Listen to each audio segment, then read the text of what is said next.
elektronik. Nah, di sini saya akan bertanya tentang apa penyebab sistem ABS itu rusak, Pak. Rusak, kita bisa rusak, kita kena air, kebakar, konslet. Berarti dia gampang konslet juga kan? Ya, kelihatan tentunya dalam ada komponen salah sampai area ada banyak yang di dalamnya. Kena air dia error, konsletnya. Itu bagaimana cara perawatan sistem ABS itu biar nggak gampang rusak? Ya, kalau perawatannya rutin aja, ngeceknya rem, kotoran pasangnya, Jadi yang rem kotor tuh berpengaruh juga. berpengaruh.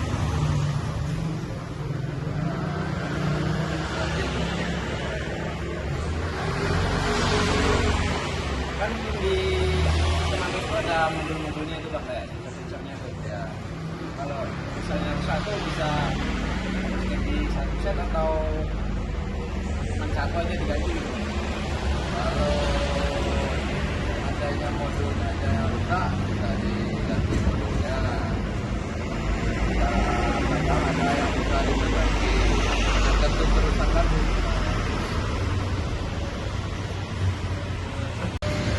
Assalamualaikum warahmatullahi wabarakatuh.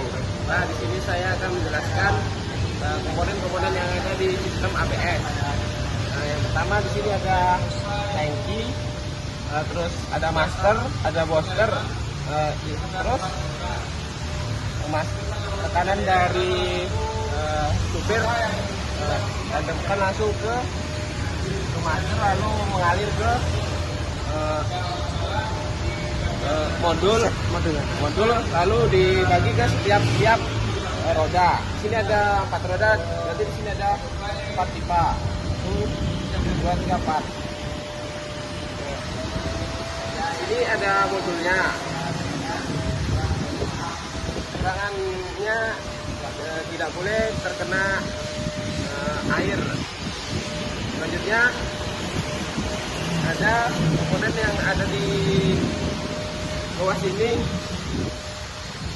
yaitu sensor speed yang berpengaruh juga ke ABS. Nah, jadi materi Bang tentang rel. Bagaimana perawatan sistem pemerintahan ini biar awet?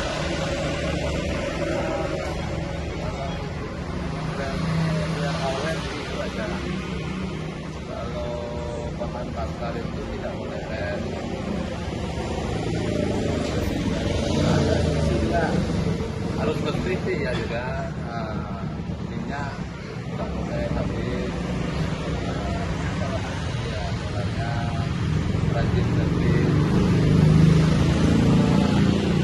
Misalnya satu mobil ada gejala kerusakan tuh, apa tanda-tanda kerusakan pada sistem komando itu Pak? Kalau sistem komando itu kerusakannya salah satunya mobil mati-mati, tidak mau gas.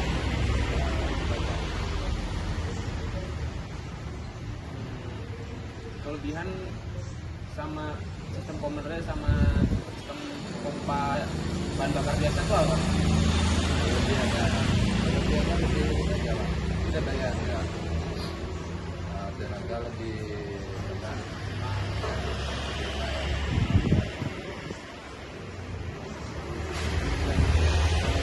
Sekian observasi saya. Assalamualaikum warahmatullahi wabarakatuh. Saya akan menjelaskan apa aja sih komponen-komponen yang ada di komponen rel. Nah, yang pertama itu di sini dari tangki menuju filter bahan bakar. Nah, lalu dari filter bahan bakar menuju ke pompa ini, pompa komponen rel atau kontrol high pressure. Selanjutnya dia menuju ke common railnya ini, pipa common railnya ini. Lalu dari pipa common railnya ini menuju ke setiap injektor. Nih, pipa setiap injektor. Ya, kita jalan. Baik, karena di mobil ini tidak melakukan pembongkaran, saya hanya bisa menjelaskan komponen-komponennya dari luar. Terima kasih. Setelah saya dengan Asari Nurdin ingin bertanya tentang sistem transmisi otomatis.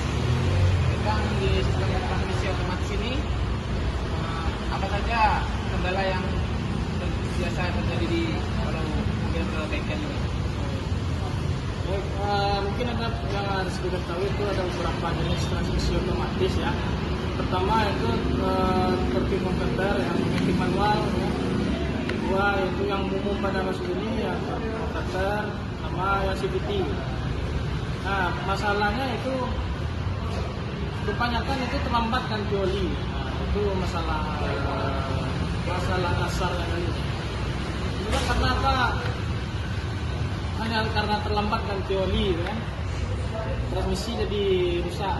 Jadi transmisi itu membutuhkan suatu pelumasan. Jadi pelumasan setiap ada pelumas kan, pasti ada usia pakainya, kan? Ada pasti ada usia jangka waktunya. Nah, pabrikan itu menyatakan penggantian pelumas itu di interval tertentu, misalnya sekali 40.000 km, sekali 80.000 km. Itu beda-beda mobil, beda-beda transmisi, beda-beda jenis transmisi juga. Jadi kalau misalnya ada mobil itu kayak Honda yang CVT gitu kan, itu rata-rata itu masalahnya di belt CVT itu putus. Nah, bukan belt bajanya itu putus. Nah, itu kalau udah putus itu ya otomatis ganti set baru semua isi dalamnya ya. Itu nanti ada beberapa komponen yang mesti dipakai. Kedua, untuk konverter itu biasanya udah mulai slip, terasa slip, tenaga loyo dan segala macam. Saya itu dari kampas kopling dan silsilnya ya. Misalnya dari kampas kopling mentiknya yang udah tipis gitu kan. Atau ada pressure switch-nya yang udah lemah, ada seal pressure-nya yang udah bocor ya kan. Itu menyebabkan kurangnya tekanan pada si transmisi mesin tadi. Jadi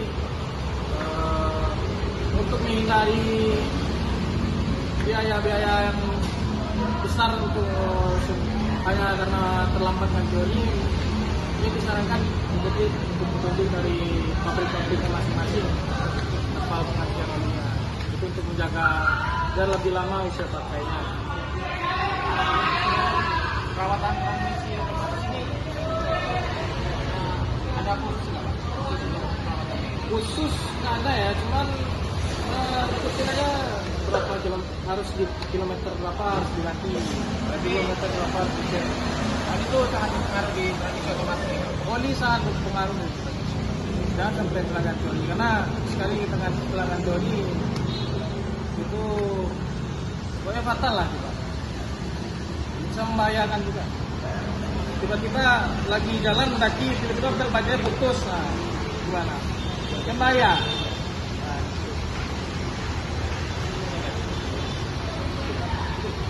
Nah, baiklah, di sini saya akan menjelaskan tentang CVT, komponen-komponen yang ada di dalam CVT.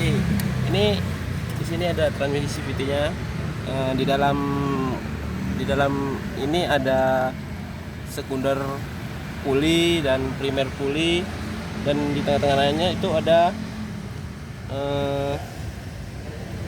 metal bell. Tidak ada pembongkaran, hanya itu saja yang dapat saya jelaskan. Sekian, terima kasih.